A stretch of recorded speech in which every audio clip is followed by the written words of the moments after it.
Welcome back to Shade Tree Mechanic. On another episode here, we are going to install the oil pump, and we are going to set the rear cylinder, and I'm going to go over piston rings and getting the piston installed on here. And as you can see, I got the front one on already. I'm still waiting on the heads. I just called the machine shop to ask him. He did. I ordered a new jug, a new cylinder.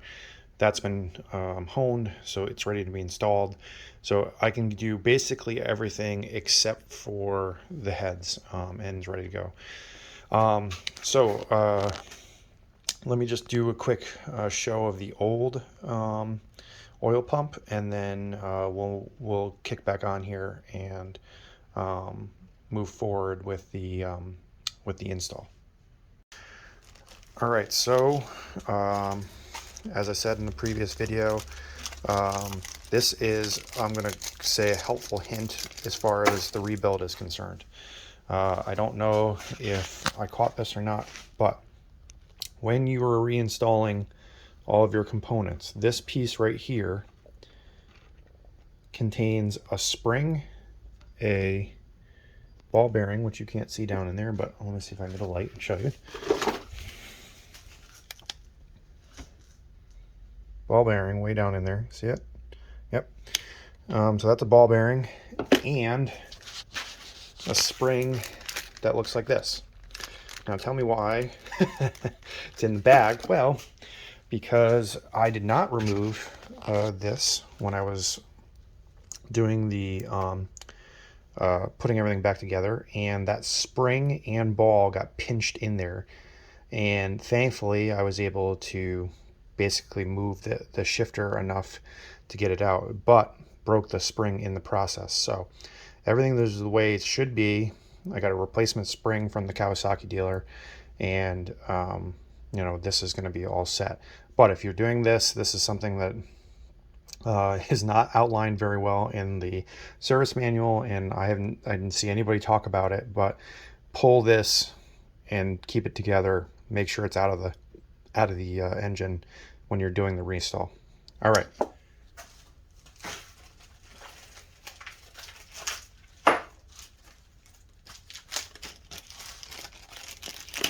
Ball bearing is already down in there. I'm gonna actually wipe that real quickly because it's got some gunk.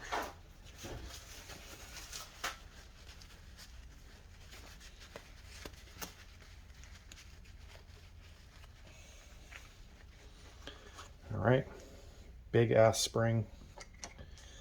Goes right down in the center of this thing. This has got some gunk on too. Let's clean that off. All right, spring in there. And it's really that simple. And that looks like quite a bit larger than, so let me see here. All right, so it's a 15 millimeter.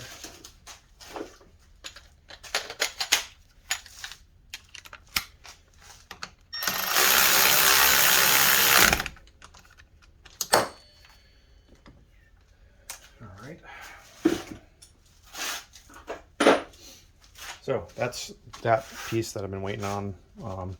This, just for educational purposes, is your reverse sensor and your neutral sensor. So that's what this is all going on right there. That ball bearing is, there's teeth in the shifter bar so that it doesn't move around when you're in certain gear. You know, it functions. You can move it by hand. That's how that works. Okay, so moving on, we're going to look at the oil pump here. All right. New components of the oil pump. New clip that I busted taking it apart. And on the diagram at the Kawasaki dealership, there was a piece on the engine diagram that I didn't know what it was, but I didn't want to not have it. So I asked them to order it, but all it is a pin, which I have right there, so I didn't really need it. There actually are two of them, one there, one there. The other one is in the engine, so I did not need that pin. So in case you go to the Kawasaki dealership, you don't need it. This is the housing for the oil pump. There's no bearing in here. And essentially the parts go together. This piece goes through here, then the two oil pump components, and then that clip. So I'll show you what that looks like. All right, this is the bad ones. You go over there. As a matter of fact, I'm just going to toss you because I don't need it.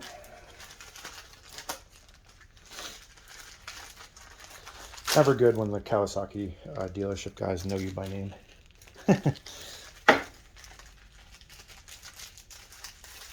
These were cheap, just so you know. I would definitely recommend, if you're doing a rebuild, to just replace them. I think it was $18 altogether with everything. So that's, as far as rebuild is concerned, do not drop this on the ground. It is cheap.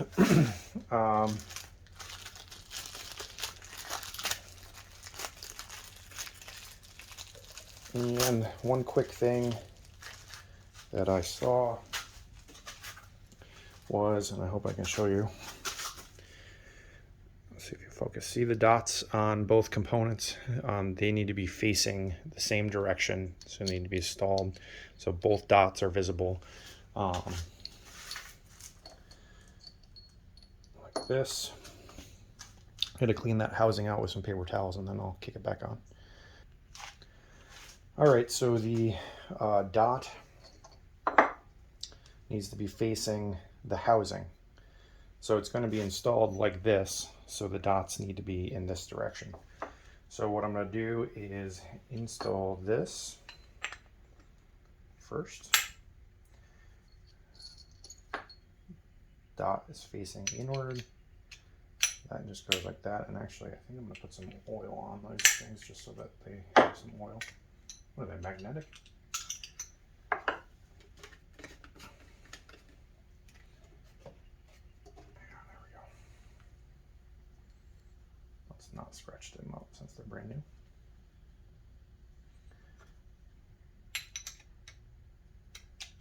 There. That goes like that.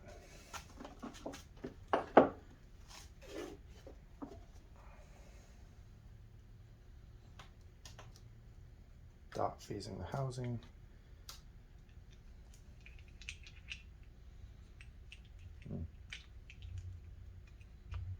There. Okay.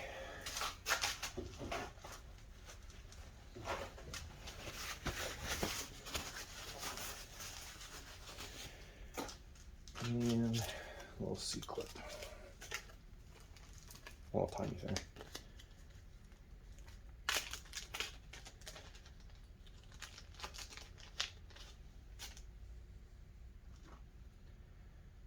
Let's not lose this sucker. And get a flat head. Oh, don't do that.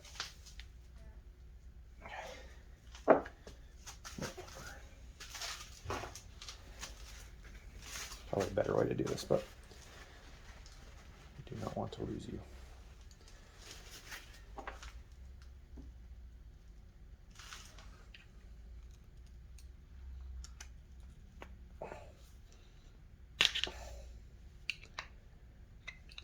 Oh, well, because I'm a jackass. I'm trying to put it in through somewhere it doesn't want to go.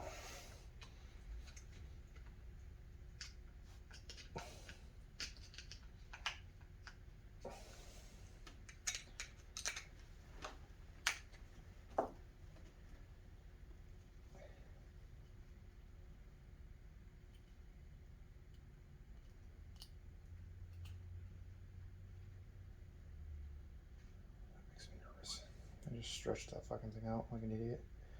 Yep, I'm gonna have to squeeze that back together.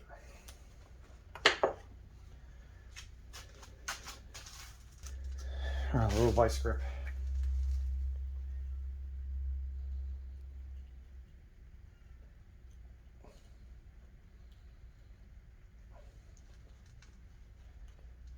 That's better.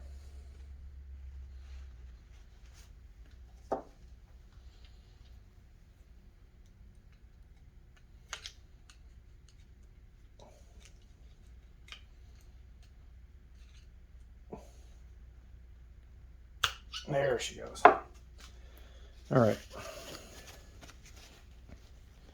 That's the final product. And then it's just as simple as some bolts and installing it. I did read in the service manual, the recommendation was to put some oil in that. So that's what I'm going to do. And then it literally just sits just like that with the timing chain. All right, so a little bit of oil in here. Timing chain.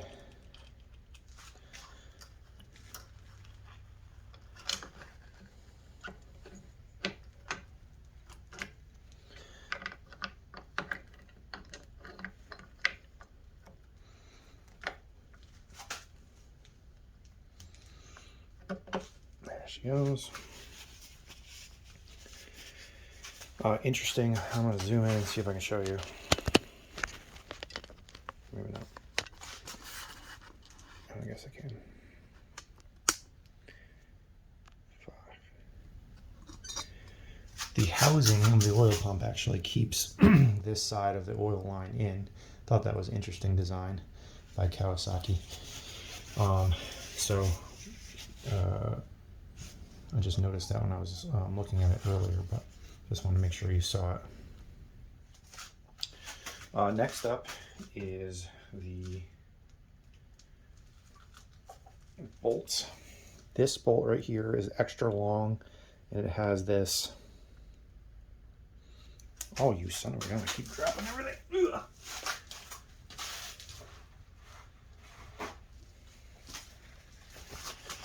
Really?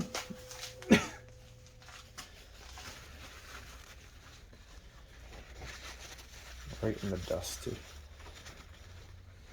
That's what you need in your oil side of things. Okay, let's try this again. All right, apparently, like, I can't function today, but this bolt, the longer one, goes over that side. The extra piece fits right in there. Oh my God! And then the bolt goes in here, lines up that way. It's grabbing. This one goes here. They're both the same size, and they're both 8 millimeters. All right, so don't forget to make sure that those pins are lined up. There is no gasket.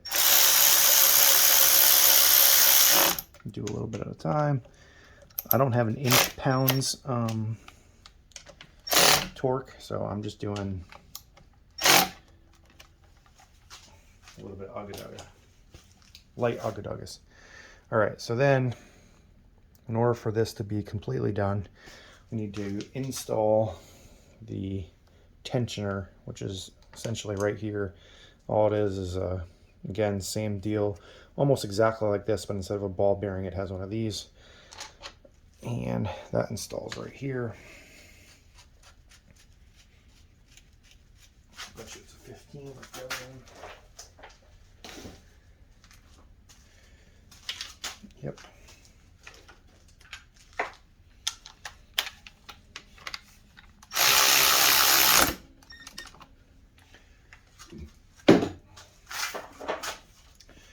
And that is the oil pump. All right, so I'm going to make this its own video because I didn't find very much about installing an oil pump on a Kawasaki. I'm pretty confident that the 750 is exactly the same, so I hope you found this video helpful. If you did, give me a like and hit that subscribe button. I'm going to continue on building this engine, and I'm going to get it basically as far as I possibly can without the heads, hoping the machine shop gets back to me. But thanks, guys. Thanks for the support. Really appreciate it. Enjoy making these videos for you, and I'll see you on the next one.